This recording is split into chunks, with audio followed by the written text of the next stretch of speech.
Hello everyone, welcome to the Statera podcast. Today I'm joined by Helah. How you going, Helah? Hello, good. That's good, thanks for coming along. Helah recently got back from India where she spent about 4.5 months over there at a, I don't know, it wasn't a retreat, was it? Or kind of like a Gandhi pilgrimage. Right, okay, yeah. Sure. So can you tell us a bit more about that and what you did there and what that was about, what that entailed? Yeah, my goodness, it was a bit of a spontaneous adventure. Mm-hmm. So many different angles of what happened over there. It's a little bit hard to kind of really convey. I think the best way, I kind of thought a bit about this, so the best way to kind of convey that experience is to explain a little bit about where I had come from. Sure. Because the way it came about and how I got there was all kind of a part of the process of self-realization, I guess. Right. And that journey was probably the most consistent in my learning. Sure. So, as you're aware, I was doing my thesis on death and the relationship between the fear of death, sexual intercourse, and transcendence, peace and violence. And I'd had a bit of a rough time that year. Things were going a bit crazy. And I decided that I was just going to let it all go and do something for me and go to India. Sure. And how did the opportunity come up? How did that come about? Yeah, well, interestingly, I had about $500 saved in the bank, and I just sort of hung up an important telephone call where I'd sort of cut some ties. And then this guy online contacts me out of nowhere. And he was a friend of a friend of a friend on some law network that I was involved in where we were doing the free man on the land type stuff, trying to claim our rights and come in peace type deal. And he just sort of asked me how I was doing, and being brutally honest, I sort of just said, well, things could be better, but it's okay. They're going to look up. I'm sure I'm going to, I've learned some things. I'll take a bit more control of my life. And he asked for my Vedic astrology, and I was, for my birth date, so he could do my Vedic astrology. So I was like, sure. Gave it to him, and he didn't really tell me too much. He just sort of had a look at it and saw that there was a part of me that was had some kind of destiny for service, or that I was a humanitarian of sorts. Sure. And then he asked me to do like a reading on him, if I could look into his soul. And like, bear in mind, I'd not talked to this guy before, anything other than hello. Just a few random hello. This is the first kind of conversation we'd had. And I said, okay, it was a little bit kind of like taken aback, but I was feeling a bit bold, and I was trusting just because I wanted to go to India, and there was this Indian man talking to me. And so this opportunity presented. Yeah, definitely. So I looked into his soul, and first thing I said was, I just got this feeling, like he's dying. And I said that to him, and he was like, okay, like what else? And I said, well, I can sort of, and you're just having a guess, really. Like, I don't know this person. I'm just going with whatever kind of comes. Don't really know, but you're just going to trust it. I'll just trust it, see what happens. And I kind of came up with what I thought was a rather impressive rant, really, about how he's at this kind of point in his life. I could feel like there was this deep, dark cave within him, like it stretched so far back, and at the back of that cave there's this little light, and this little light was kind of reaching out into the kind of world, and it didn't need to, and it was kind of upsetting his peace. And I was like, you've got to just stop this grasping that you're doing, go back into that tunnel, back into that light, and hold on to yourself as a rock and be very, very still. I said, you don't want to go to heaven because they're not going to understand you up there, and it's not going to really work out for you, but you don't really want to go to the hell realms either. Nobody really wants to go there. It's a bit vicious, I said, but if you can hold on to this rock space, then you can create your own kind of path on the other side, and you're walking a path of truth, and it's in the bitterly. You're holding heaven and hell apart, but together at the same time. That's an ideology that I've really come to like over the recent times, is that hell or heaven is really what you've created for yourself during your lifetime, so that when you pass, heaven is either a life that you've built up where it's been full of helping other people and full of enjoyment and not being an arsehole, really. But hell is that realization that you have when you die and you go to wherever you go, that you've lived a really scummy life and you've been a prick to everyone, and you have to relive all that. So hell is the reliving of the negative energy that you've taken out there or put out there during your time on earth, and heaven is reliving all the positive energy, and you get to enjoy that or not enjoy it depending on where you go. Yeah. There's a lot of different ways to conceive of what happens. You know? As a kid, I remember someone asked me, what do you believe happens when you die? And I just said, well, whatever you believe happens. Sure. Maybe it does. You know, like, we just don't know. There's a lot of I don't know. The DMT is an interesting kind of experience, because if that is the molecule we produce when we're born, when we die, and when we dream, and when we dream, kind of thing, it's the insight that can be gained there into how those hell realms or those heaven realms might manifest in accordance with our state of being is quite interesting as a reflection. Sure. And it's not so much the deeds that we've done.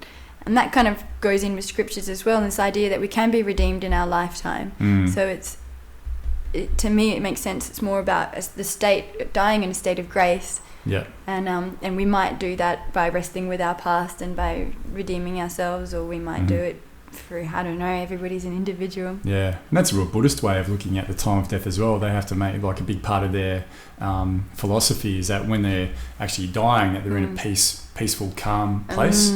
And if they go in with negative energy, with anger or hate in their heart, then that's what they experience when they pass over. Yeah. And it's a massive part of their agree. Philosophy. And I think this is like, this issue of suicide comes into this as well. Like, you know, is suicide necessarily a bad thing? Euthanasia and all these kind of things. And I've always held the opinion, you know, I don't know if it's really a belief, I'm open to be persuaded that so long as you do it in a state of grace, you know, like you have monks that will close their body down through the meditation. But if you're doing it in that anger and out of disappointment or sadness and grief, then I ultimately think there's something kind of inherently wrong with that. Sure. So where was I? So this guy kind of comes out of nowhere. I give him this reading. At the end of that conversation, he said to me straight up, he said, I have a gift for you. And I'm like, oh, okay, hello, let's see what this is, where this is going. And he says it's a 5-month course in India, all expenses paid, scholarship, learning about Gandhian nonviolence. And I was like, well, hello. And I'm like, this is a little bit sus. I didn't really know if I should trust it or not, but the timing was right for me. Sure. And I asked him, I said, when does it start? When's it end? Perfect timing for when my cadetship ended, and then before the new academic year kind of starts, so I could get back here and get my life on track again. And I just went, okay, I'll trust. I'll have to get the money for a ticket. I believe that'll come. And I went with it. And you know, my housemates were like, you know, watch out, it could be some sex trafficking scam, like you don't really know this guy. And fair enough, but the timing of it just fit, you know. I had the money in the bank, so I went with it. I saw it as some kind of a divine destiny, you know, like, or just some stroke of luck. I don't know if it's luck or if it's fate or manifestation, I don't really know, but it totally tied in. Like, the whole Gandhian nonviolence really took off from where I'd ended with the thesis writing on death and the fear of death, and how a fear of sex is associated with that, and a fear of our body, and trying to deny our death, become immortal, and seek the kind of infinite, and have these dualist philosophies which protect us from the fact that, hey, we're mortal, we are going to come to an endpoint sometime. Sure. You know, face that, you know. Yeah. But we have all these distractions that we don't have to face that. We have all these material. We can buy things. Yeah, exactly. It supports our identity and who we are. And, exactly. That's the disadvantage of dualism. Yeah. The advantage is that we have free will, though, as well. Well, if that's an advantage, I don't know. Sometimes, like, the problem of trying to make a choice in your life is an absolute nightmare. I've always struggled with having to make choices. It's much easier if it's all determined and I can just sit back and go with the flow. Yeah, but would you learn? You would learn how to have peace of mind, because you'd, I guess, like, you're like, well, it is what it is. Yeah. So yeah, the Gandhi stuff really.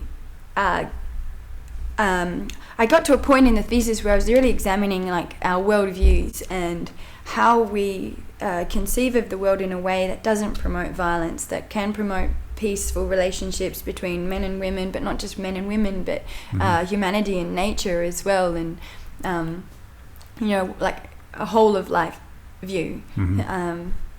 more holistic. Yeah, totally. And so when the Gandhi stuff kind of came up and I explored that, it really built upon that, and it gave me a worldview that was dualist, which was what I was criticizing, but still seemed to support itself and seemed quite valid in regards to, well, this is a worldview that we can adopt if we really do want to find peace and balance in our life. Then here's someone that we can actually take quite seriously and listen to, and that's demonstrated throughout his life as well. So sure. The course really taught me about his life and gave a history and the different examples of how he applied truth and nonviolence in practice to basically create a political change and bring the independence of India.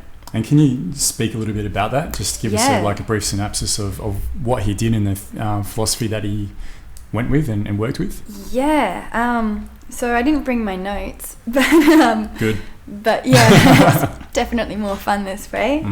There's a lot of information. Like, this course is really brilliant, and if anybody can get over there and do it, I'd really recommend it. It's a practical as well as theoretical. So you're living in an environment with 15 international students from around the world in really close quarters, and you're with each other in this intense space. It's kind of like a prison.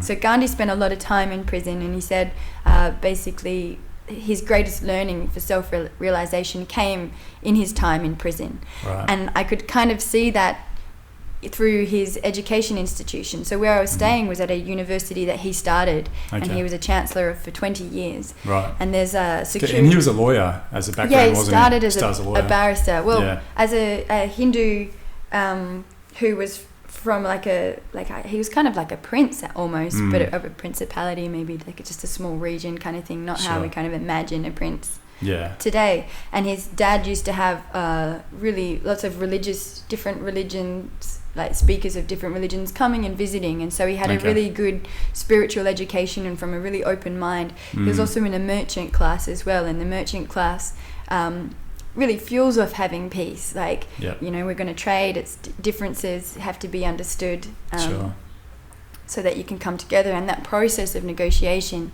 kind of came to him through this understanding, both of his religious and for his merchant background. Right. But this school, there's security guards all around, there's the sirens that go off every hour.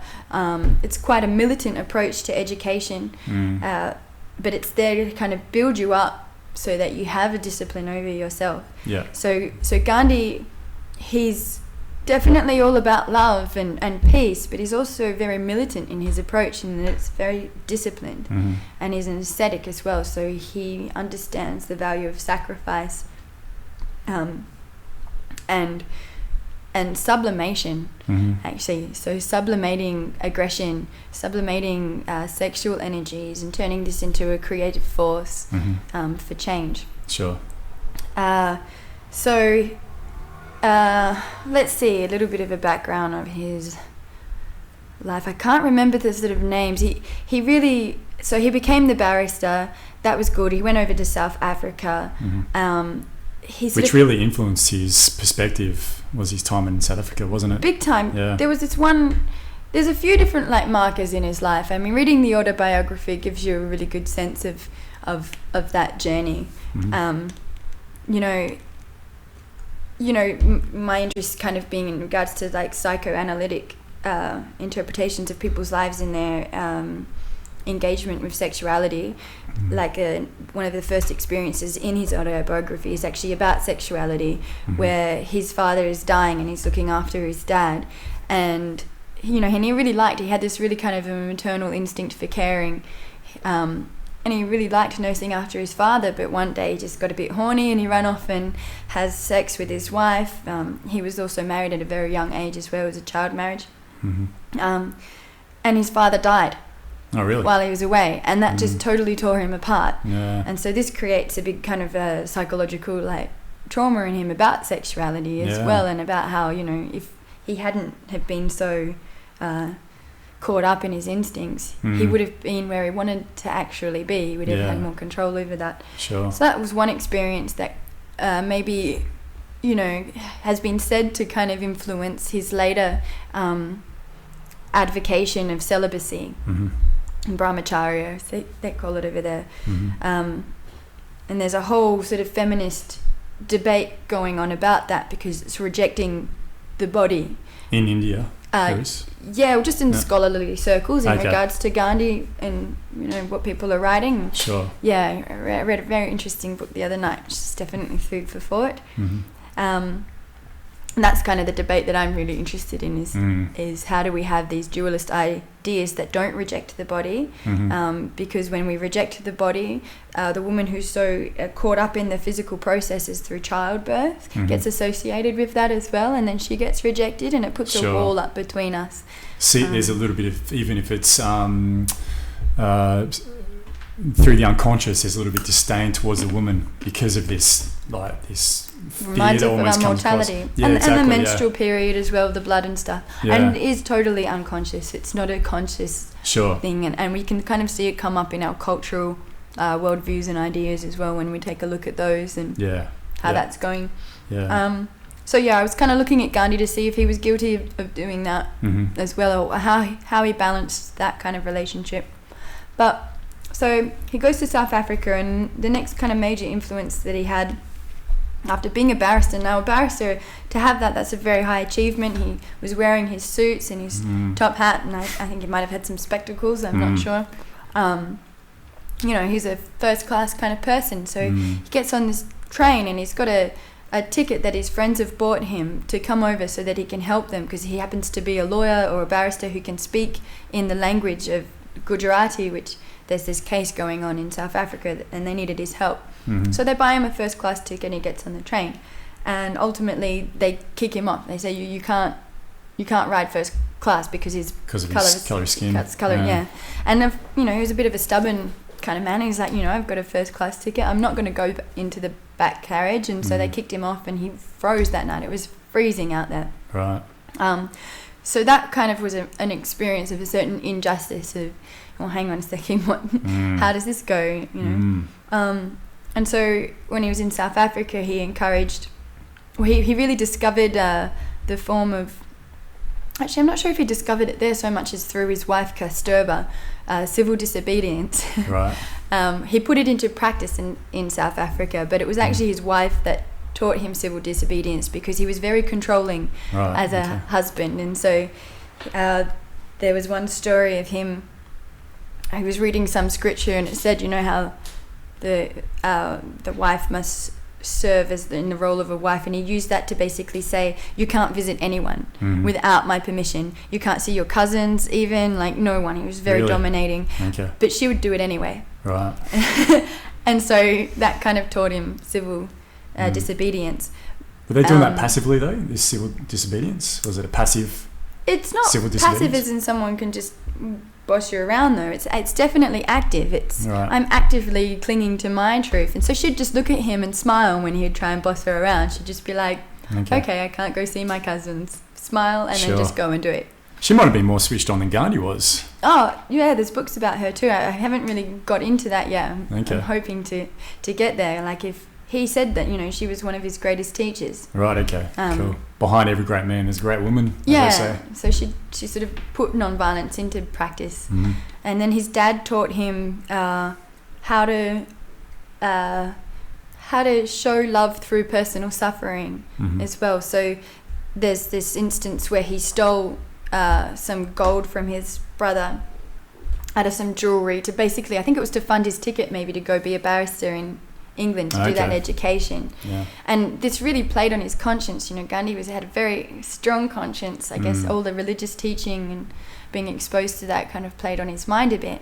So he wrote his dad a letter and confessed this, and his dad shed some tears, and I think he did a fast where he didn't eat but didn't say anything and just took on that pain. And so that sort of showed, that really affected Gandhi in his heart, and showed him that you can reach the hearts of people through your personal suffering. Yeah, sure. If you take it on yourself. And he applied that throughout his life with all these fastings. It was like, well, I don't want you to suffer, I don't want you to fight, and it's like, but I will take this on. This is where I've been responsible here. If there was, like, when he was he became quite a politically powerful person, and he had a lot of influence, and people would follow what he was saying. But often they would break out in violence. Even though he's saying be peaceful, there'd be violence. And so when that would happen, he would take that on, and he would fast to stop the violence, because he felt he did that 2 or 3 times, didn't he? I think. Yeah. Some people say he was obsessed with food because he was always fasting, and there's lots of different ways of looking at him. So you've got this civil disobedience that came in South Africa, and then he comes back to India, and I think that's where he came up with Satyagraha, which is the civil disobedience, but there's so much more to it as well, and this is where the worldview that we hold really becomes important, because a satyagraha's job, or satyagrahi, is the person that actually leads the resistance, the non-violent resistance. Did he coin that term, or was that something that was around before? That was the name. It means clinging to the truth. Right. Clinging firmly to the truth. So truth is another kind of big area of this worldview that we've got to understand with Gandhi.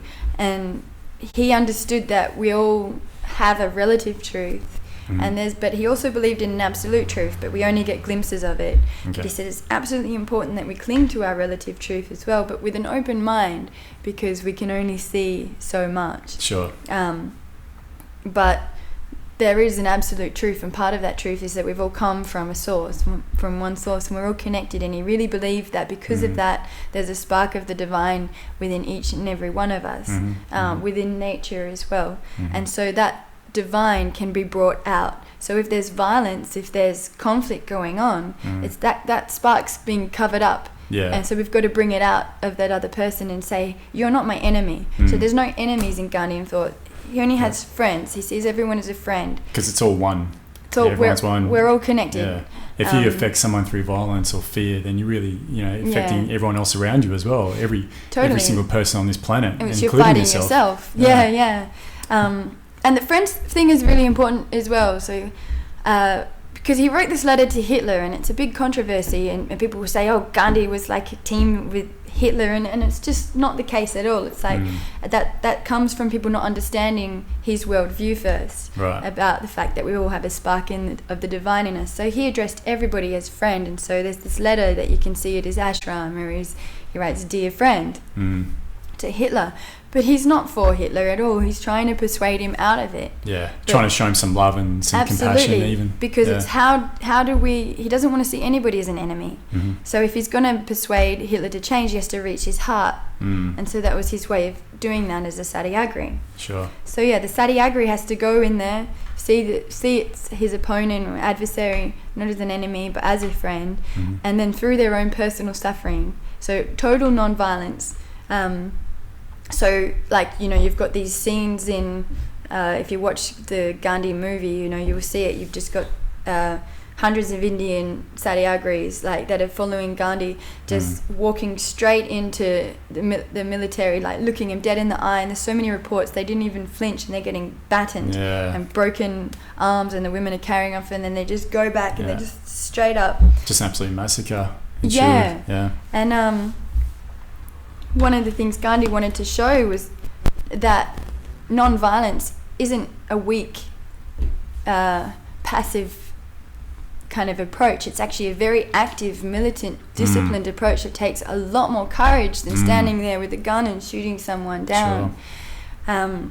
And he wouldn't let everybody be a satyagrahi as well. He would only have certain people that he would want, and he'd go on these marches, and he'd say, okay, well, these people can come from here to here, and it was all very strategized. And he was a creature of symbols as well, the symbology of the salt, something for all tastes of the world. Yeah. That's where he had that massive trek from northern India, was it? Through down to the southern beaches of India. Yeah. For the salt. Yeah. And it's such a simple thing, the British were just laughing at him, what is he doing? But then everybody could jump on board. So as part of the civil disobedience, what I thought was quite interesting, something we could even, we could apply this here. But I say that with a caveat, because ultimately, as Gandhi has sort of done and tested, it takes a lot of faith to actually put a process in place and have effects. And if you just look at it as a process, then you're actually going to be missing something. So Sure. But yeah, what he did is he looked at the laws, the current laws that were in existence in regards to salt, and so you could see that there's a tax, and you could see how much you get fined if you're making the salt, how much you get fined if you're selling the salt, and or collecting salt, all these different things. And he let people know, so everybody could establish what level of risk they actually wanted to take in this process of civil disobedience. Sure. And it just went off. Yeah. went crazy. Yeah. And it was sort of against, not sort of, a lot of it was against actually like British rule as well. Yeah, and totally. the British corporations that had been in India for a long time, and really, and it still goes on all around the world through, colonization leading into like this mass consumerist idea that we have, where capitalism's just taken over and just ruined all these third world countries, really, or just taken advantage of them. Well, interestingly, Gandhi didn't say that. He didn't put the blame on the English, and because you've got to remember, he's seeing everybody as a friend, and he wants to be fair. There's no enemies, and he actually said it's us that have invited them here through our own failings, through our own inability to clothe ourselves. And so it could be argued they didn't have the ability to have them not there in the first place anyway. Sorry? It could be argued they didn't have the strength or the ability to, when the English first come, to say, no, we don't want you doing this. Yeah. Like a lot of but they sort of invited them as well. I'm sure a lot of them worked with the English as well. Yeah. A lot of Indians did work with them for their own gain. The cloth trade was quite big, and this is another part of the Satyagrahi kind of approach. If we are going to put civil disobedience into place, if we are going to really try and come together and unify as a people, you actually need to be self-sufficient first, so that you can come in truth. Yeah. So there's no kind of, I'm going to back down on this because I actually need this from you. Yeah, sure. So as part of that self-sufficiency, Gandhi introduced spinning and kadi. So I learned how to spin while I was over there, and it's really fun. But more than that, the spinning, not only was it, he reckoned if everybody did an hour a day, they could clothe everyone. They wouldn't need to import anything. Sure. And he did it a lot, didn't he? Like, spent most of his days doing it. But it was just not just about the actual making things, it was a symbol as well. But more than a symbol, it was actually a meditative practice. So when you're actually spinning this cotton, you're turning this wheel, and it's so fine to get this little line of string happening, and it can snap at any minute. Once you tune in, you find that there's such a grace that you can have where it's just like, and you're just in this space. And so he called it a constructive program. It was constructive work that you could actually do to just take some time out to find your center, to realign with your truth, at the same time as building up the community there. Sure. I'm wondering if there was anything else that was really important to that process of politics. The media plays a big role. The prison was interesting as well.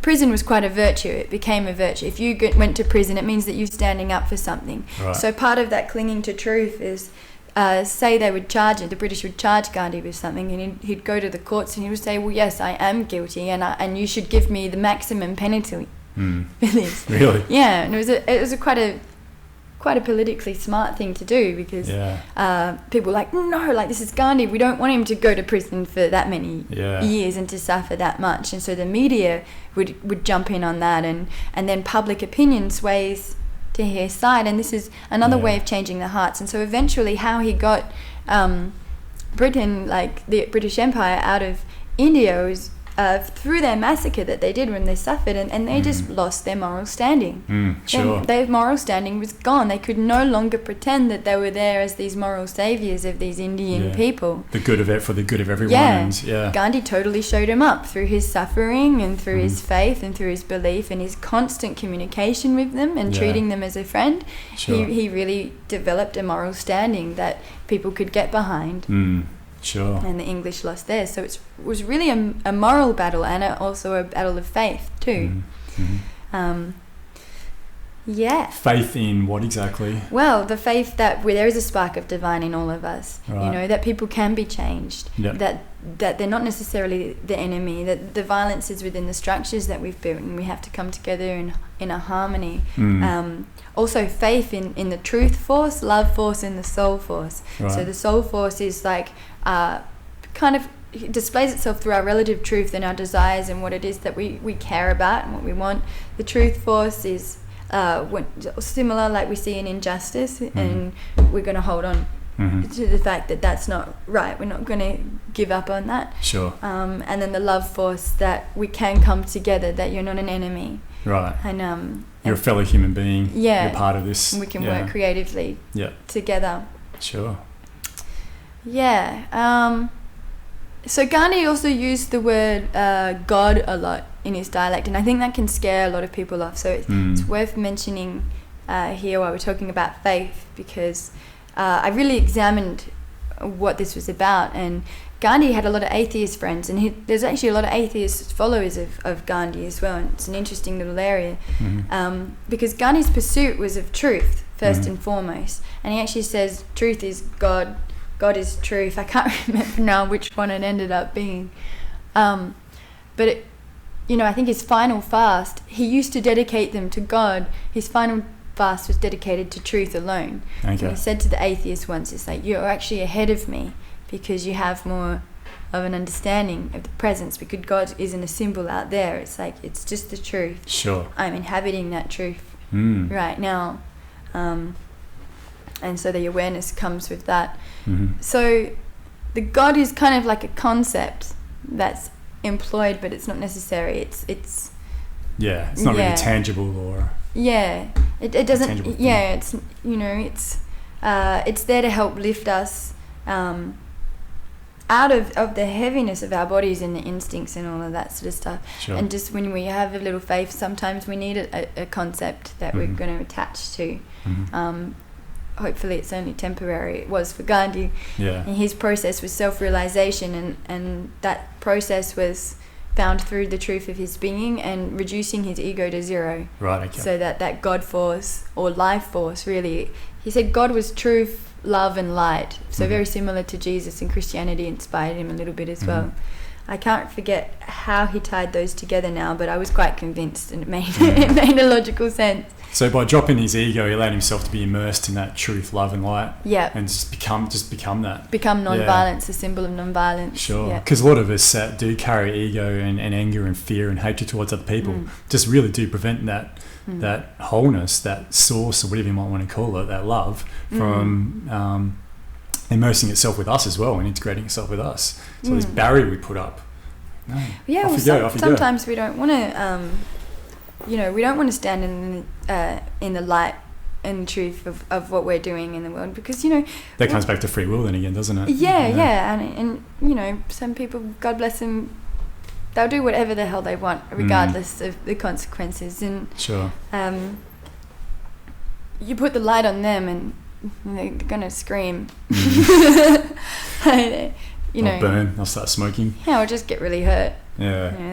They might wake up to themselves as well, and that can be quite traumatic. Well, that's sometimes I think the number one fear when they're like looking at actively trying to change something about themselves and better themselves, is that fear of, to do that, really the only way you can do that is by looking within yourself and what you've done in the past and the type of person you are, and that can be fucking hard for some people to do. Really, really scary. Really scary. Yeah, I had a few encounters like that over in India where, you wake up to yourself, and it could be something ever so small that you might have done, but just I guess it's so confronting over there, surrounded by people which are so poor, that you just look at yourself and what you're doing. Just going to the shops and buying something that's maybe a little bit luxurious. Yeah. You just look at yourself and think, what an asshole. Yeah, what gives me the right to be able to buy this? I'm such an asshole. Yeah. And that was one thing I really liked about Gandhi, is that we live according to our own conscience, and that's good. But one way that we can measure our conscience is, what is our actions doing for the lowest member of society? Sure. That's really the measure, isn't it? Yeah. Really. Because if we're all one, and we're all connected, then we actually have a duty. Like, we can't just kind of go out there and be free and frivolous and reckless and crazy because, it's all one, it's all good. Yeah. It's like, no, if we're all one, then we're all connected. We actually have a duty to bring everybody to that level of freedom and independence where everybody can come in truth and everyone can negotiate. Yep. So enjoy the spoils of the resources of this world and all that sort of stuff. And together, Yeah. So what was the I guess the program, or what did you do as far as learnings go, and things that you did as far as like excursions out and around, and what was the sort of premise and the basis of what you did actually in the at the university? Yeah, well, unfortunately I kind of missed out on 4 locations because I got really sick with the food there, and I tried to approach it from Gandhian. From Gandhi's kind of perspective, which was you basically fast first. So I did a fast, and then I just ate nuts and yogurt and dairy and fruit. Yeah. And that was fine, but then as soon as I'd eat normal food again, the bacteria would go crazy. Sure. So eventually I had to get medicine. But that took me out of action for a good month there. So I missed out on quite a bunch of the sort of sightseeing. I think they went to one of the museums on him during that time, an agricultural centre where they were using his principles, which is all just about working with nature, only using technology that's necessary and doesn't put us out of jobs. Okay. So it's still not like just robots and stuff, but stuff that we're manually driving somehow. Tools is fine. Sure. So whereabouts in India was this again? Gujarat. So it's where Gandhi was born, on the west near the Pakistan border. Okay, sure. Yeah. And so where I did go though, so staying at his university for 2 months when we were learning all the theory about, how to come together as one, conflict resolution, satyagraha, his life and history. That was in the city in Ahmedabad, and it's a very crazy city. It's very populated. I think it's known as the most polluted part of India. Okay. Apparently, I was talking to one lady, 40 years ago, there was only 200 cars that were allowed on the road. Right. But then they opened up free trade for the industry, and it's gone crazy. She's like, now there's 200 cars just in an hour that goes into the university. Yeah, really. And it's just, you have to wear a cloth. You go out, you wipe your face after an hour, and it's just black. It's dirty, and it was awful. Is it like the climate, there's not much wind around? Or yeah, and I think it's quite a dusty place. Right, so sure. The dust is in the air as well. Yeah.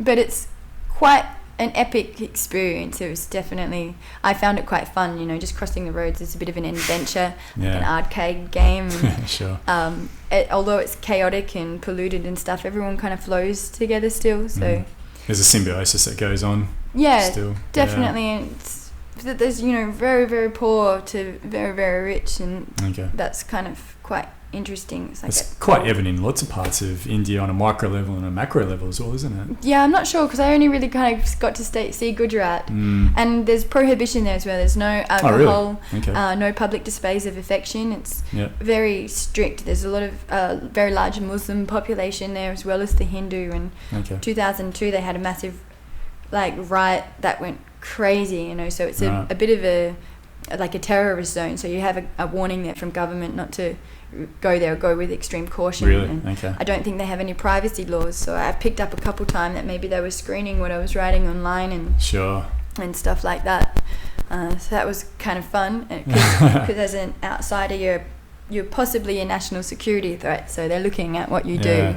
It's like being in a James Bond movie. Helah. Yeah, it was really crazy, and I kind of, I don't know, I had some fun and kind of skirted those boundaries a little bit, as you do when you go to India, and you're like, wow. But it was good. I didn't upset anybody, so that was cool. Was it a real culture shock when you first got there? Or were you okay? I was fine, but the other students, they struggled. Right. I don't know what the difference came from. I've had a bit more experience with ashrams and meditation and just camping, I guess. So, just living simply. Yeah, simple living, rough living was fine because we're showering with a bucket. We've only got a tap coming out of the water, a wall of cold water, and just have to pour the bucket of water over you, and everything's your hand washing stuff, and it's stinking hot, and you have to cover up Sure. your skin, and it was a little bit uncomfortable. The beds were very hard, but I don't mind that. I don't mind the because it breaks the mind-body connection, so that your body's not controlling you. You can rise above that sensation. Yeah. So I find it quite a good input to suffer. Yeah. So I was okay, but I could see there was definitely some cultural differences, just the way they communicate to you. Like, I got taken on a motorbike quite a lot, and they're like, oh, we're going to just take you back to your university, some randoms that I'd meet, like maybe at the post office or something. And then they'd take me sightseeing, and they don't really have a general conversation with you. It's just, have you seen this, have you seen that, I'm going to take you here, and it just kind of dominates you, and they just see how far they can get before you really just put your foot down.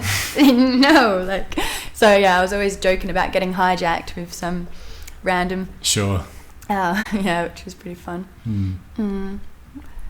What was I saying? So where else did I go? We went to an ashram, one of Gandhi's ashram on Padayatra. So Gandhi put people into the practice of basically going out to the villages and seeing what the conditions were there, talking with people and getting the information, kind of like a census. Right.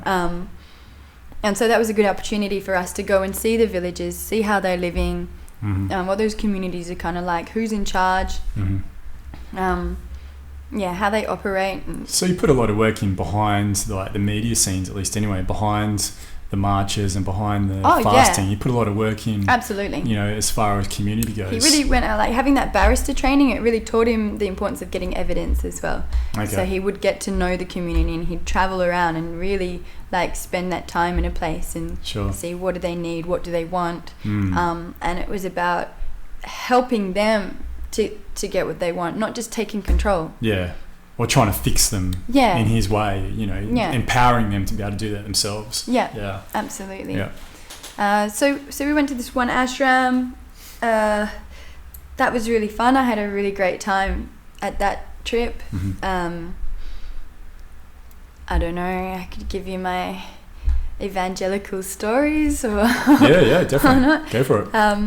So I had this one crazy spiritual experience, and I'm sort of not really sure what to make of it. I don't know if I should, people say you don't talk about these kind of things, but at the same time, I kind of feel like I have a duty to talk about these things, because if it can happen to me, then it can happen to you. Yeah, it helps other people, I think. Yeah, and so I hope, when I share these stories, that basically it just helps people to remember, that faith actually has a certain power to it. Sure. It's actually an active force that we can tune into to manifest certain things. It's something that's transformative. Yeah, when you come in a right spirit, like goodwill and service, and is rewarded. Sure. Kind of on the spiritual plane. So I'm at the ashram, and it's prayer time at the night, and they're getting on the tabla drums, and I really like kind of losing myself in dance. So I kind of asked one of the guys, do you think I could get up and dance? And he was like, yeah, but pushed me out to the front. Okay. And it was really interesting, because as soon as he pushed me out the front, the lights went off. Okay. And I was like, thank you. Thank you very much, because this is really embarrassing. And just while I was up there, I was like, okay, I'm just going to shake off all that embarrassment. I'm going to shake off all the awareness that's that I can feel on me, and I'm just going to get into this zone and just feel this music, and just let that love kind of come out. And this got noticed by quite a few people in the group, and they were kind of coming up to me, and they're like, it looks like you're getting into a sort of a trance there, and you're getting into a very high state of mind. Like, how are you doing that? And I'm thinking, what do you mean, how am I doing that? It's like, it's your practices as well that taught me how to do this. It's like, it's your scriptures that have inspired me to be able to, I'm like, what? I'm just in India, I thought this is how you do it. Yeah, why shouldn't you know? Yeah. So that kind of got up a little bit of a stir in the community, because we were mixed with some other Indian students at that time. Right.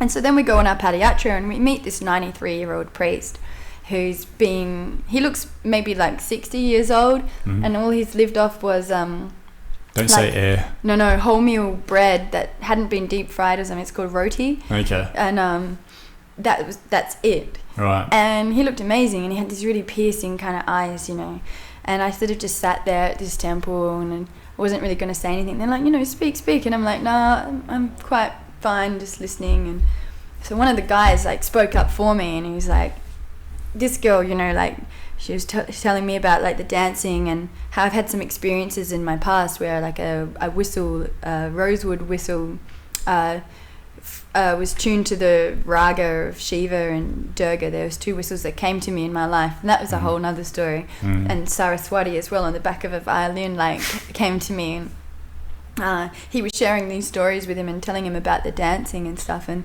this monk looked at me and he kind of sussed me out, and I kind of felt that connection take place.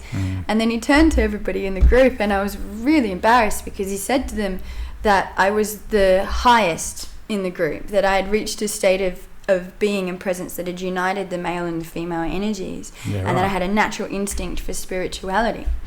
And I was surrounded by men, and we dealt with a lot of kind of what was, we perceived it as sexism and patriarchy, but I think it's kind of that's a very shallow way of looking actually what was going on there. It's like they're dealing with all their kind of urges and stuff as well, so if they're pushing you away, sometimes that's actually out of respect. Sure. But yeah, I was kind of like, oh, don't say that in front of them. I'm like, how embarrassing, you really put me in the spotlight here, but I kind of just took it, and I, of course you feel a little bit good about yourself. It's a nice compliment to have someone say that, and I've done a lot of work spiritually as well, so it was like, well, that's nice to hear. At least I have progressed somewhere on my journey. Sure. So I walk out of this temple and I'm feeling pretty boss. And I'm like, when I say boss, I'm like, I'm aligned. I'm like, I'm walking in such grace and such strength and love and peace, and I'm just radiating. Sure. And there's this field of cows, and I was like, oh, okay, cool. So I pick this one cow and I look at it and I'm like, all right. And I telepathically send this message to this cow.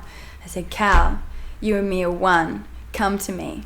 And the cow like kind of chews its grass, looks at me, kind of blinks a bit, goes back to chewing its grass, and I'm like, no, I'm not taking this. And I'm like, cow, you and me are one. Come to me. And I hold that space. And the cow looks at me and it holds my eyes, and I'm just thinking, come to me, come to me. And it walks straight over to him, puts its head up against my chest, and I'm just patting it there, and I'm just like, cool. I'm like, what a boss. So that was really cool. Yeah, I bet. Yeah, and then like there's one other experience as well that's kind of come in with these cows, like this cow really trusted me, and that was so beautiful. And I was asking some questions around the communities as well about what the deal is with the caste that was looking after cows and what kind of vows they had. And one of them is that they're silent.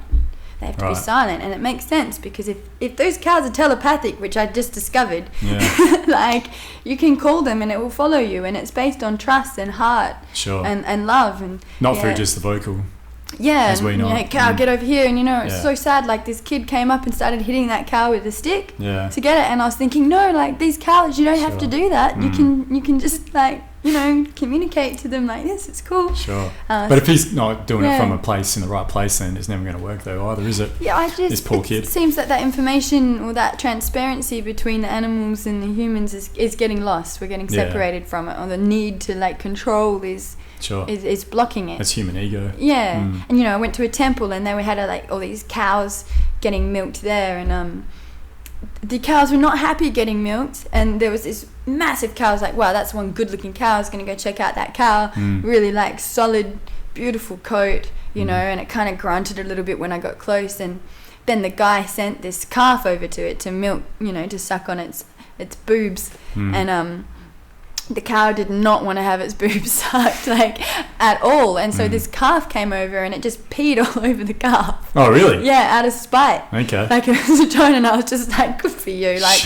I totally understand. And it's like when you're forced and you're tied to a tree and you're just getting all these calves sent to you to suck on your boobs, and I'm just like, this is a kind of an abomination. It's like this is their holy animal, and you can see that the conditions that they're getting treated in, it's not always so holy. Right. And they've got cow protection. A lot of cow protection agencies kind of getting inspired. Gandhi was right into the cow protection as well, and like only using leather from a cow that's already died to make shoes and accessories and stuff. But yeah, so there's another little tale which I thought was kind of a miraculous little spiritual experience of mine as well. We're in the middle of a salt desert, and salt's fire, as you can see, and everyone just kind of gets playful. I don't know if there's something in salt that kind of brings that out in us. It's really the first time I saw us as a group kind of come together as a cohesive whole, and it was just in the spirit of play. And so just feeling a little bit crazy and playful, I kind of said to the two girls I'm with, I'm like,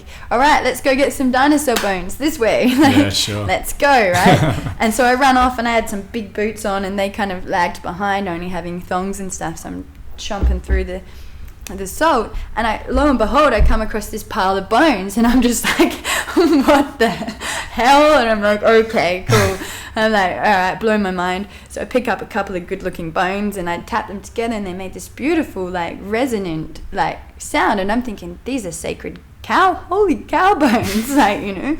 So I race back to the group, and I'm like, you won't believe what happened. I found some bones, you know. And I start tapping them together, and then we all start, like, going into this circle and chanting and dancing, and like, yeah, cool. It was amazing. Yeah. And I felt like, we finally came together, and it's all because of these magical cow bones. Yeah, sure. Maybe there's something to do with, like, having no distraction, nothing around you as well on the salt. There's nothing to, like, it's just you all being together as one, and, you know, enjoying each other's company. You don't have to look, you're not worried about what's going on over here, what's going on over there. And I heard also, like, the salt and the spirit are very connected. So there's one technique I've heard to bring on an out-of-body experience where you eat lots and lots of salt, and then you put a glass of water on the other side of the room, and it brings your soul out of your body, so you can have one of those experiences where you're looking back at your body on the ground. Oh, really? Yeah. Okay. You have to be careful though, because too much salt can kill you. Yeah. It's not. From memory, it wasn't even that much. Really? Yeah. Oh, wow. Yeah. If you have too much salt in the system at one time. Oh goodness, I better watch out. Better be careful of that. Yeah. Yeah. Right. No, that's awesome. So, what would you say, like, for you, were the, like, main outcomes of your time there, and what did you get from it, and what did you learn? Well, about yourself mainly. Yeah, big time. I had a few interesting dreams there, a few little visits. You know those dreams where it's like, this isn't just a dream. There's something important about it. Yeah, these are people that have actually come into my dreams to speak with me and to teach me. And one of the things they came to say in those dreams was that my philosophy of oneness and understanding everything as one was actually blocking my understanding of Gandhi's philosophy.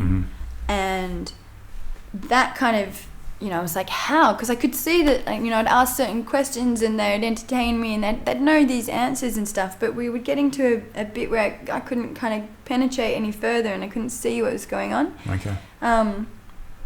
And I started sort of examining it, and it kind of came down to this position of moral standing.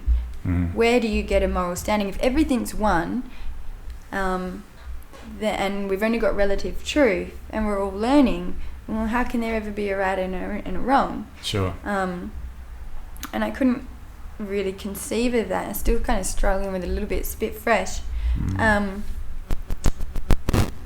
And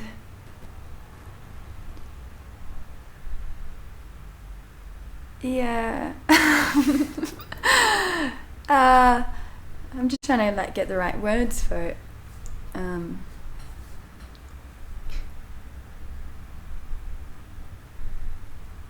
I did sort of find where that moral standing comes from, but there was something else that was a part of that. So I'm perceiving everything as one, and when you do that, you kind of lose sight of justice.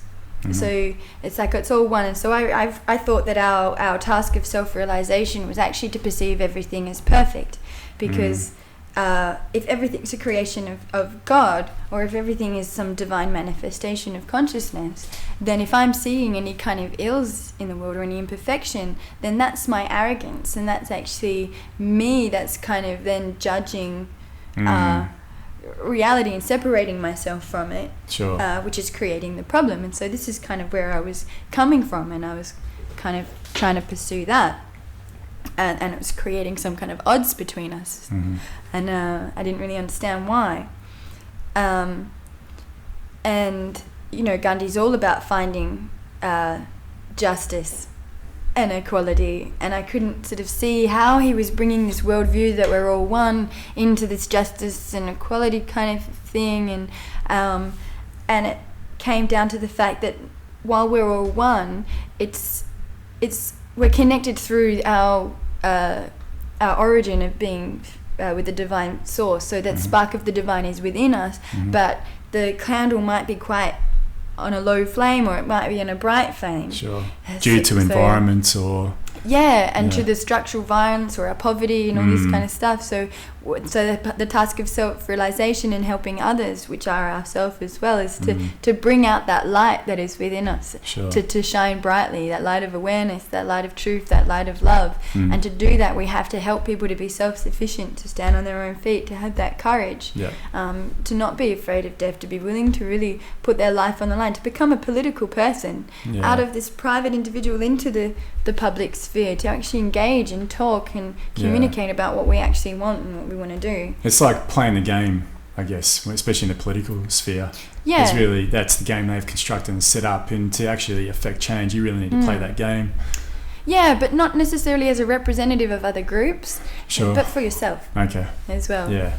Well, that's the best way to help other people, isn't it? Just to lead up by yourself, and just like Gandhi really did, was just bring himself up, and then other people saw that and followed him, physically as well as metaphysically as well, I guess you could argue. And then got to a point where everyone could see, okay, no, I can do this. Gandhi's doing it, and then I can do that too. Yeah.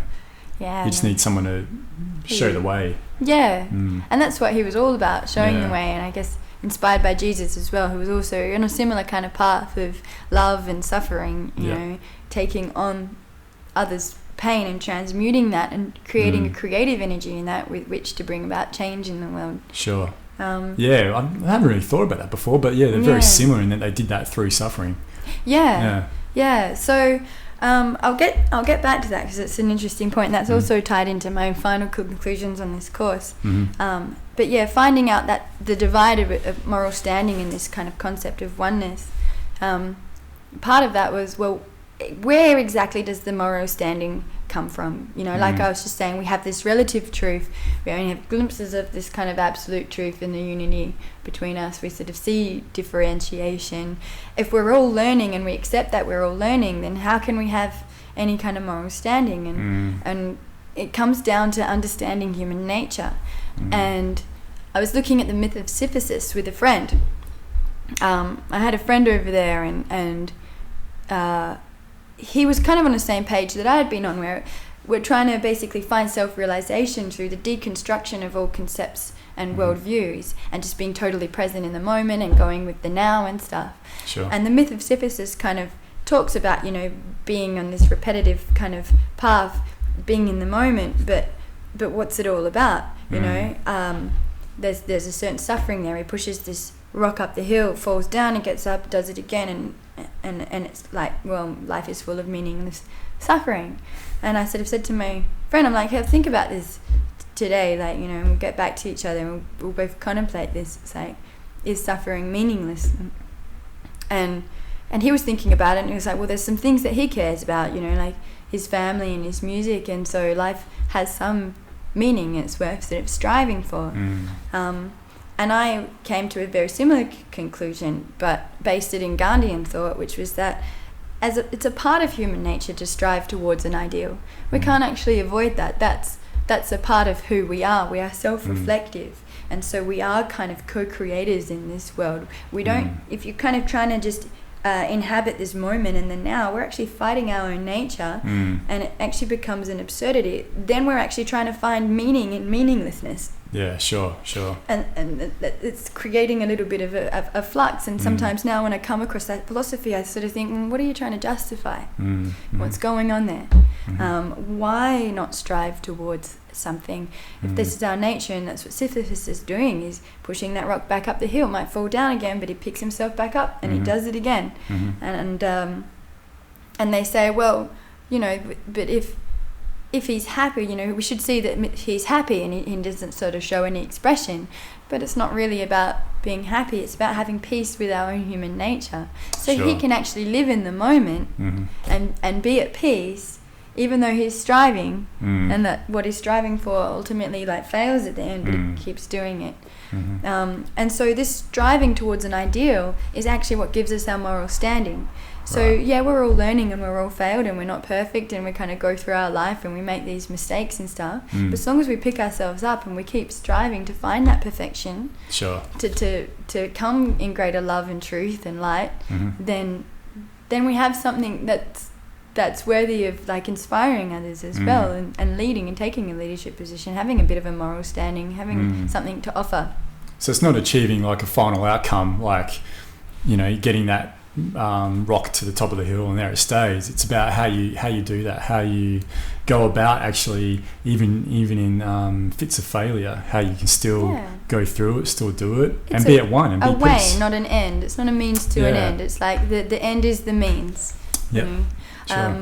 So my final conclusions for the course was quite interesting, and like I was looking at Gandhi, and you know, I was speaking to some interesting people. We went to this other place, the Centre of Total Revolution, and there was a man there, Narayan Desai, who was born at Gandhi's ashram and was raised pretty much by Gandhi. His father is one of his close associates, and he didn't go to education. He got Gandhi to educate him. And I talked to him a lot about Gandhi and the light that he might have seen, whether that was just metaphorical, and because it was getting referred to a lot. But I really looked at Gandhi as an artist, and I didn't really know why. It was like this intuition. So I kind of got to the bottom of that. And at the end of the course, you know, they ask us, what have you learned? You've got 10 minutes to just sort of display what you've learned. And I said, well, I finally figured out that Gandhi is a magician, he's a priest, and he's an artist. And I said, in common to all of those three titles is there's an element of faith. First one is faith in human nature, the forces of nature and human nature. Second one, the priest, is faith in the power of love and truth. And the third one, an artist, is faith in himself and his own belief systems that he was creating as a force of change. And I said he was a magician because he mastered the forces of nature over himself. He had that discipline, you know, with all the fasting and all the suffering and stuff, where he really kind of harness that power, but also use that power to create change in the world. It's like that sublimation of other people's suffering by taking it on himself. It kind of transformed society around him. And then the priest as well, it's he mastered the love and the truth, definitely. You know, I was reading in this one article today, like, Gandhi had no private parts. And he really... Metaphorically. Yeah, he put his... No, like, well, kind of. I don't... We could get into that, because one of the practices was to hold on to the seminal fluids, you know, because it was a belief that you get a lot of creative force by holding on to that, and so your genitals will actually tuck up into your body a little bit. Okay, sure. Too. So that's no fun, Helah. But yeah, so he mastered this priest, you know, really bringing the power of love and creating this change. You know, he really demonstrated love as a social force. He actually demonstrated, he was one of the first people that we've got on record that actually had a full revolution in non-violence, like with non-violence, and he's left this whole process there. And then the artist, his creations was the Satyagraha, oh goodness, I wish I had my book on me now. Was it like text or drawings or? No, definitely not a drawing. It was it was his constructive program. So like doing the spinning and finding self-room, the Satyagraha. So actually his process of going out there and being an agent of non-violence in the world, and his 11 vows. So his 11 vows were, let's see if I can remember them. We had to recite them every day, but it was in Gujarati. So like brahmacharya was the celibacy, and this was as a kind of looking into sort of feminist philosophy. That's one of the areas I kind of wanted to examine. I'm still examining, so there's no really need to talk about it there. So being celibate, non-stealing, speaking in truth in all times, doing away with the belief of untouchability, because there's a system there where untouchability doesn't mean like you're the rich and famous and we can't touch you. It was like, no, you're actually poor and contaminated, and the untouchables were the ones that would like clean the toilets and stuff like that. And if their shadow even crossed your path, you know, you'd have to go and shower to purify yourself. Really? Yeah, so Gandhi wanted to get rid of that entirely. He also brought women into the political sphere, as was a feminist, and wanted equal rights for women as well, and to educate them so that they could have a political voice and start determining what their needs were and what they want. Then there was like Swadeshi, which is like home rule, so using local resources and having that go back into your community, so that your community is from a position of strength, so that they can negotiate. Yeah, sure. Have some sort of leverage. Yeah, exactly. You know, that's only a few. I think equal respect for all religions was another one. Very important. Yeah, so Gandhi really believed that every religion's got good and bad. He said, but if you focus on the good, and also you have a duty to the religion that you've come from to go back and reform. In the spirit of nonviolence, but he said you've got common threads that are in all of them. If you look for it, you'll see them there. And it's the true nature of each religion that there is goodness in there. It's based on goodness, but it's just when humans get involved. Yeah, we can get a bit crazy sometimes because we've got a limited perception of truth. That's right. So, and we like to have our own truth be a part of that. Because you know, religion is the best way to sort of get across over the people. You know, especially people who are in need, or it's good for rhetoric. Good for rhetoric. Exactly. Yeah. I can't really remember the other ones right now. Non-possession. Yeah, so the non-possession and the celibacy kind of goes together quite interestingly. Yeah. Spoken the truth. Non-violence. Yep. Yeah, I can't really remember all of them right now. That's all right. You get the idea. Yeah, so these were like his, rather than saying that these were a truth that everybody must adhere to.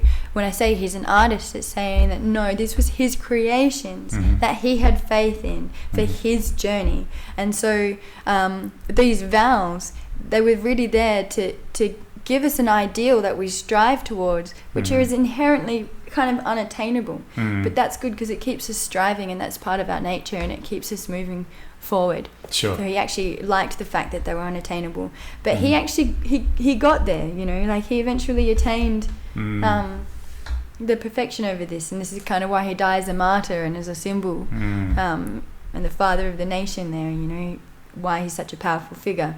But that's a bit of a juxtaposition. If one moment he's looking at it that it's he's looking at it as a course of unattainable, but maybe he didn't fully attain it though. Maybe he attained a certain level that's higher than anyone else has really been able to achieve. He said to himself he would not be a Mahatma, which I can't remember what they translate that now as, like a great soul, until he, or unless he dies like he was assassinated, or no, unless he dies saying the words Rama. Okay. Like thinking of God, then he's reduced himself to zero. And when he was assassinated, he actually did that.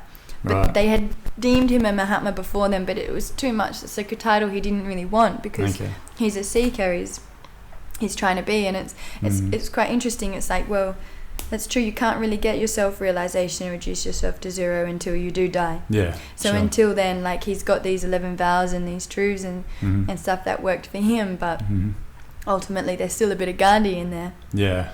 Yeah. Oh, that's really interesting. Yeah. All right, I think we'll look at that. What do you reckon, Helah? Yeah. It's a great overview of, I guess, you know, what Gandhi did and where he came from, and then what he implemented for himself, and then from there with the community around him. And he did it in such a great manner. I think like we just spoke about, if you look at the way you can call him a revolutionary, I guess, as well, to an extent. The way you look at the way other protests have gone through and other revolutions that are violence-based, generally that area of the world, wherever it is, ends up in a worse position than when it started. That's generally sort of how it goes. I mean, of course, like, I had a friend here before I left, and we were getting into debates all the time, and wants to have his Marxist revolution with violence. He's quite set on the fact that it needs to be violent. Yeah. And I said, well, okay. And that's funny though, a lot of Marxists and lefties, they're progressive though as well. They consider themselves progressive, but then they're like, oh no, it's all about violence, and they see that's the only way. And to me, it just makes absolutely no sense at all. Like, you know, I think the ends of the Marxists is really good, but the means is I don't see how that's going to create the harmony that they're looking for. No. Because what happens, okay, you go into government, you take machine guns or however you do it, however subtly you do it, it's still violence, and you take these people out of their position of power. They've got families, they've got friends. Yeah. Do you think these people are going to really like appreciate and respect you when you've gone in there and you've done this by force and you haven't actually earned it? Sure. And it all goes like, in cycles, so it can end up coming back around anyway. Just creates a poisonous seed. Yeah, exactly. It's like if we're actually going to have a change that's long lasting, that's permanent, it has to be based on the non-violence method. Yeah. And that's a process of negotiation. And it's like, you cling to your truth, but once you go into this mediation process and you're negotiating what your needs are, there's going to be certain areas that you can flex. Sure. And other areas that you can't. Yeah. But the idea is to come together. Yeah. And find that space. And that's going to be mutual and long lasting. Sure. And I think that's a great metaphor that we can look at just on the individual level as well, amongst friends and, amongst towns and cities and countries. Absolutely. From there on. If we could do that, the world would be a better place. Yeah. But do you think we'll ever get there, Helah? Do you think it's a possibility? Well, this is one of the interesting questions. We actually had a conference before I left, and I actually got up and spoke on this issue. So I don't know how much more time we've got. No, you're right. So we had a speaker come in, Michael Langley. Is it Laney? From California, and he's a big-time Gandhian scholar, and he was really interested in this idea of globalization and modernization coming, and can we apply Gandhi's ideals of working with nature and non-violently in this time, or is it a futile kind of battle? And a few different people kind of got up and showed their perspectives. One was pessimistic to the point where it just said, well, what's wrong with modernity and modernization? We should just go with it. But if you look at modernity and modernization, we're talking about companies and corporations which are totally exploitative. Exactly. That's completely violent. Why would you want to that doesn't make any sense to me. Probably because that person's comfortable within that, though. He's not one of the people living in a sweatshop having work. We all, exactly. So he got something to gain from it. He gets benefits of modernity when 85% of the world's population don't. Yeah. Well, how's this for a stupid comment? I don't know. Well, I find it stupid. One guy got up and said, violence is a disease and you can get pills for it now, which stop that. So humanity should just all be on a bunch of pills which stop ecstasy. To stop the violence, and then we'll be right. And I'm like, no. If the violence is there, it's because it's our way of sensing that the environment is not right and that there's something that needs to be there. So you don't just drug ourselves into complacency. That to me seems ridiculous. Could be argued that's what a lot of the population are doing anyway. Yeah, well, that's true. Pharmaceutical industry. Yeah. And there is the problem. It's that's one of the structures thing. It's you can't. Anyway, so then the other opinion was, okay, well, no, it's fine if we have enough faith, we can cling to these values and we can make the changes that we want. And I thought that's really nice. And I mean, Gandhi wants people to have a living faith in all of this, but I just couldn't quite grasp it, because one of the things that we had established throughout that conference was that people learn from seeing and from copying and imitating and doing, and coming from a Western place, it's very different to how what you see in India. There you just see village industries and people working with land. Here I see a lot of people on their computers playing shoot 'em up games, and I'm just thinking, well, and it's such a slow process. I'm thinking, well, modernity and modernization is kind of an inevitable thing. But so is it futile? Is trying to live in accordance to nature and non-violence kind of, is it futile? Are we doomed? And I got up and I said to them, well, I'm not a pessimist and I'm not an optimist. I said, I'm not really sure what you'll call me. But I said just a few days ago I was on a trip down to this center of total revolution, and the whole trip I just looked out that window and looked at the landscape, and there were so many different plants and resources. I was trying to kind of identify them and see what they were. I was really engaged in it, and I had this realization that India's got so much to lose as far as modernization goes. They have so much to lose.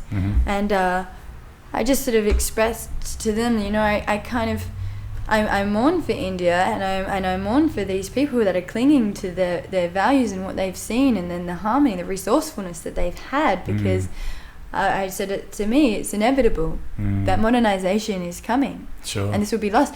Maybe not straight away. But maybe gradually. it's gradually coming, and you can see it there. They can see it. They can see that this impression is coming faster and faster, that the world is really converging in on itself. I said, but it's not futile that we pursue these Gandhian beliefs and ideals and values to keep fighting for it. I said, and the reason it's not futile is because it's through our fighting for it and through our suffering that we actually show that it was worth fighting for. Right. Sure. And so it leaves a message for those that come after us that, you know, there is a better way. Yeah. And this was once something that we deeply believed in. Sure. And I think Gandhi would say the same. It's his life was his message. And if we could all live like that with our life as our message of what is valuable, what is beauty, what is non-violent, what is peace, what is a better way, then we can leave a legacy behind us. For the future generations to hopefully follow. Yeah. Yeah, sure. Yeah. Yeah. Give them something to think about. Yeah, great words too, Helah. Yeah, I think that might be a great note to end it on. What do you think? Yeah. Yeah, happy with that. Yeah, cool. Yeah, well, thanks very much for coming on. I mean, I've wanted to get you on since I started doing this podcast, I guess. So, you know, to talk about a lot of other things as well. But I guess, you know, with your experiences in India recently, such a no, powerful is the wrong word, but intense time that you had over there and so much learning going on. I thought it'd be great to talk to you about properly and, you know, share that with everyone. And on that, is there any books that you can recommend to people, anyone like still watching this who are, you know, want to look more into what Gandhi's life and what his principles were? Yeah. Well, read the autobiography, watch the movie. That's your basic kind of thing. The movie is fantastic, isn't it? Yeah. So good. Look, there's quite a lot of literature. John Galtung writes quite a bit on him, and he's quite good for Western Western readers. It's quite easy, accessible language to understand. Gosh, like particular books, I'm still getting through mine. Okay. I read a lot. Oh yeah, actually there was one. It's called Peace, and the Power of Nonviolence by Richard Gregg.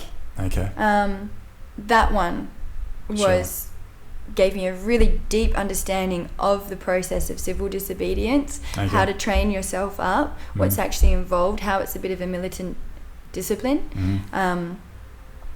Yeah, that gave me a really cohesive understanding. So if you're into activism and you want to sort of get involved in making change non-violently, I would go to that book. Okay, sure. Yeah. Gives a good structure behind it, Definitely. How to do it. Okay, yeah. Awesome. Cool. All right. Yeah, well, everyone, if you are interested in more, look at that. Thanks very much, Helah, again, for coming on. It's been great to have you and talk to you about it. And you'll come on again sometime, won't you? Yeah, please. This is a great opportunity. And, you know, now I just feel like, great, now I've got a little reminder for myself of what I experienced. It's still fresh off the oven. Yeah. It's an interesting thing I've found. Usually after every podcast, I watch it at least once or twice. And I find I learn just for things that I talk about during the podcast. I watch it again later. I'm like, where did that come from? Or I never really sort of thought about that before. And then I'm learning from myself. Do you know what I mean? If that makes sense, like something I was saying in a podcast. I'll watch it later, like, that's right, Adrian. Yeah, that wasn't a bad idea. That's pretty good. And then I'll look into it a bit more, and it's a great way to. I mean, watching documentaries or whatever it might be, or watching other podcasts, it's a great way to learn. But I found for myself personally, just watching my own podcasts, even I learn a lot just from watching my own podcasts, you know. Yeah. But not just what I'm talking about, but obviously what the person I'm doing the podcast is. Good for self-reflection, definitely. Great for self-reflection. Yeah. It's such a the medium where you can sit down for, I don't know how long we've been going for, but where we just eyeball to eyeball for like an hour and a half with no distractions, and the conversation that can ensue from that is leads to a lot of education, I think, and awareness and a lot of different things about a lot of different subjects. So it's great for that. Yeah. All right, cool. Well, we'll wrap up there. Yeah. Great. And we'll get you on another time. Cool. I'm sure. Excellent. if you'll be on. Looking forward to it. Sounds good. All right. Well, yeah. Thanks very much, everyone, and we'll get some. I'm really sort of in that mode of just like doing heaps of podcasts at the moment. So finally feel like after the trauma in inverted commas of Peru, I'm finally feeling back to myself. So yeah, I think it's important to keep getting some more out, and there's lots of different people that I'd like to get on board, and yeah, we'll do that in the near future. But until then, thanks very much, and we'll see you next time. Bye.